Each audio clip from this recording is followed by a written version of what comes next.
So yesterday I was on a course with the autism coach, and one of the participants pointed out this new adaptation of spoon theory that I hadn't been aware of before, and it's called beer theory. It appeared on the National Autistic Society website, and the only tag to it was, which I'll put in the comments, was a lady called Nessie. Now, what's interesting about this is it gives neurotypical people a way to kind of understand exactly what leads up to this sort of burnout.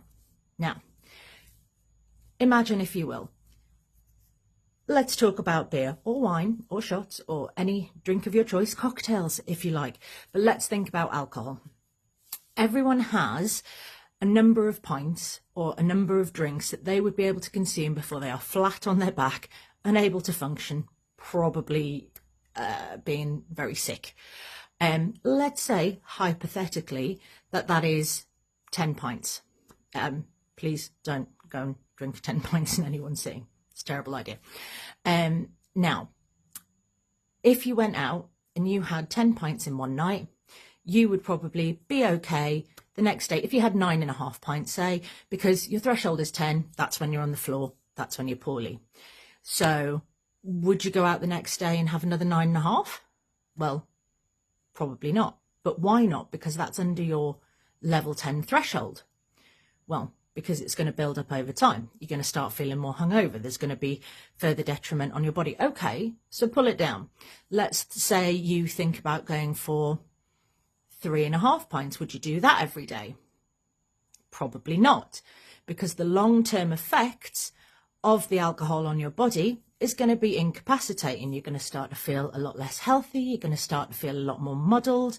You're going to be unable to do tasks that you were initially able to do, because that's the nature of alcohol. Okay, what about 2 pints? You might drink that every day, but that's probably, again, going to be above the recommended limit by health professionals and likely to have some adverse effects on your health. Do you see where I'm going with this? So when you do things that are above your tolerance level on a daily basis, it has a cumulative effect. It starts to affect your ability to function in the way that you can on your very, very best days.